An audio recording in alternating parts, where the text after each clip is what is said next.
Israeli superstar Gal Gadot is filming a new movie in London called The Runner. Well, the anti-Israel crowd once again just couldn't help themselves and crashed the filming, forcing Gal to be removed from the set for her own safety. Emily, you and I just did a story about how anti-Israel protesters crashed the unveiling of her star on the Hollywood Walk of Fame, and now this. What's your initial reaction? I mean, don't these people have anything better to do with their time? No.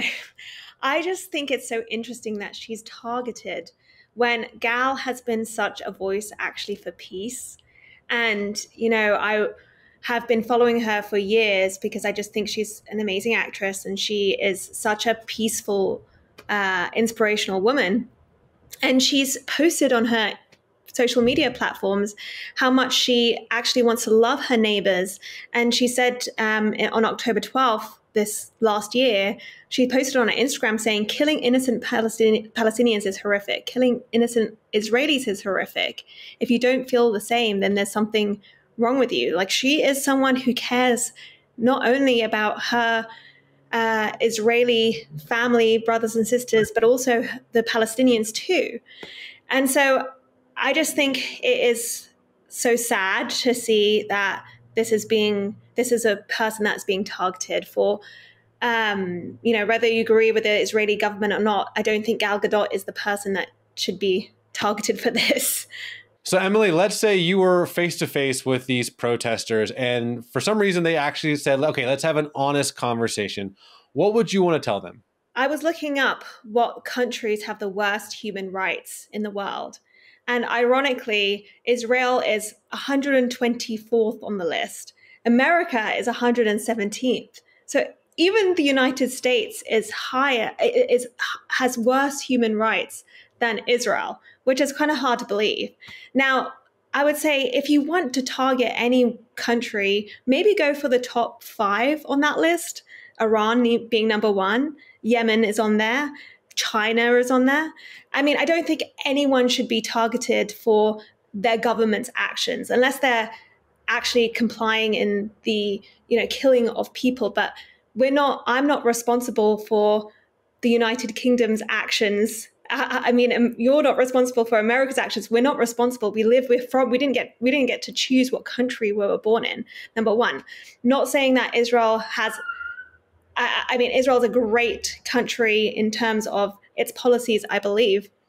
But if they want to go after someone, maybe go after someone who is in the government, not someone who's just trying to be an actress and going about their career and their dream.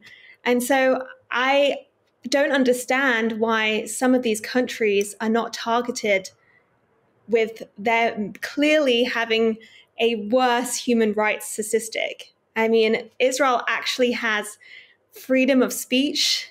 You're not killed if you are speaking out against Israel. There are newspapers that actually, Israeli newspapers that go against the government continually every day and their actions. I mean, if that just isn't allowed in places like China and Iran. So I just don't understand why people are not having the same uproar against these countries as they do with Israel. Yeah, well, unfortunately, being in the news business, you hear this phrase a lot. And, as someone who has reported on, just absolute massacres and atrocities in the Democratic Republic of Congo, in Nigeria, in Syria, and no one cares. The news just totally ignores it. The phrase is true: "No Jews, no news." It's really sad. But let me ask you this: this is, I think, the third story you and I have done about Gal Gadot. And I know she doesn't want these to be, what she's known for, but it's she's become the face of Israel, I guess, to a lot of folks. Let's say Gal Gadot was watching this video. Emily, what would you want to tell her? I would say thank you, Gal, for being so graceful in the way that she actually carries herself. She doesn't react the same way as she's pushed. I mean, these anti-Israel protesters are so loud and violent even, and rude and crude.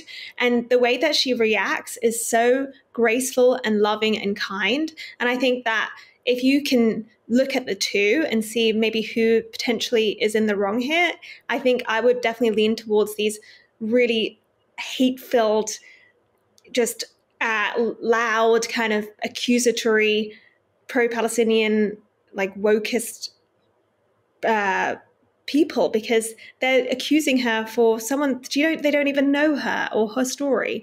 I also would say thank you, Gal, for being honest and speaking out, because unfortunately there aren't enough people doing that. There's not enough people actually saying the truth. And her truth is literally the fact that she was born in Israel. She is an Israeli. She is not even because she wants to be a pro-Israel activist. It's just because that is actually the country that she was born in and that she was raised in, and that, you know, her family have lived in for many generations in. So she is just speaking her personal truth. And I think it's so important for her to have that voice.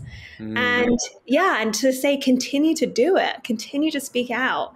I mean, there's always going to be pushback for people who speak truth. And that's what she's doing.